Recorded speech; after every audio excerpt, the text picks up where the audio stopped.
বন্ধুরা আজকে ক্ষেত দিকে যাই এডিট হয়ে যাবে, কোনোদিনও ভাবি নাই। তো যাই হোক, তোমরা হয়তো কেউ কিছু বুঝতে পারছো না, তো চলো পুরো ভিডিওটা দেখলে বুঝতে পারো। তো পুরো ভিডিওটা দেখো, চলো। তো guys, welcome my new blog video. আমি হচ্ছি বদন, ছোট্টখাটো একটি মিনি ব্লগার। হ্যাঁ বন্ধুরা, মিনি ব্লগার। তো বন্ধুরা আজকে আমি সকাল সকাল ক্ষেতের দিকে রওনা দিচ্ছি, কারণ আজ রাতে অনেক জল হচ্ছে, তাই অনেক লোক মাছ ধরতে গেছে। তো চলো ক্ষেতের দিকে যাচ্ছি, দেখি কতগুলো মাছ লাগিয়েছে কি নাই লাগিয়েছে। চলো খেতে যাই, দেখা হচ্ছে। তো দেখতে পাচ্ছ বন্ধুরা, এখন এখানে মশারি আড়াআড়ি চলছে, তো এখানে এখন মাছ ধরবে। তো চলো অন্যদিকে যাওয়া যাক, সেই নামো দিকে যাবো আরও। তো চলো সেই নামো দিকে যাই। আর নামো দিকে অনেক লোক, মানে কি করবে, গ্রামের মানে প্রত্যেকটা লোক চলে আসছে মশারি নিয়ে নিয়ে মাছ ধরতে খেতে, মানে। তো চলো নামো দিকে যাওয়া যাক, দেখাচ্ছি তোমরা ওদিকের প্লেসটা, যে মাছ ধরছে কারা কারা। তো চলো।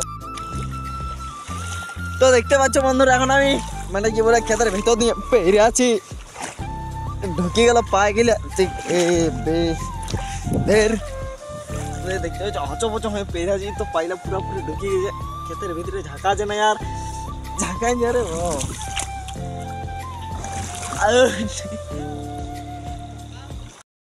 তো অত কাদায় মাথায় কোথায় যাবো বন্ধুরা, ওই জন্যে বেনে চলে এলে ওদিক থেকে। কাদা, অত কাদায় কি যাওয়া যায় বলো না।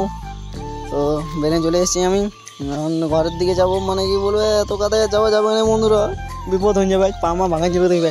ওই জন্য আমি বেনে চলে এসেছি। তো আসে না আসে বন্ধুরা, আমি বসে দিয়েছি আমাদের এখানে সমুদ্রের সামনে। তো সমুদ্রে দিয়ে একটা বড় জাহাজ বেরিয়ে গেলো হরন দিয়ে নিয়ে। তো ওটা দেখে বন্ধুরা আমার পুরো মনটা খুশি হয়ে গেল। তো বন্ধুরা চলো আর দেরি করবো নাই, আজকের মতন মিনি ব্লগ শেষ করছি এইখানেই। আরও একটা নতুন মিনি ব্লগ নিয়ে দেখা হচ্ছে তোমাদের সাথে, গান ফাটাফাটি মিনি ব্লগ। তো বন্ধুরা প্লিজ সাপোর্ট করো, পুরো গান ফাটার লেভেলে সাপোর্ট করে যাও সবাই। আরও মজাদার ব্লগ ভিডিও নিয়ে আসবো তোমাদের জন্যে। তো টাটা বাই বাই বন্ধুরা, সবাই ভালো থাকো।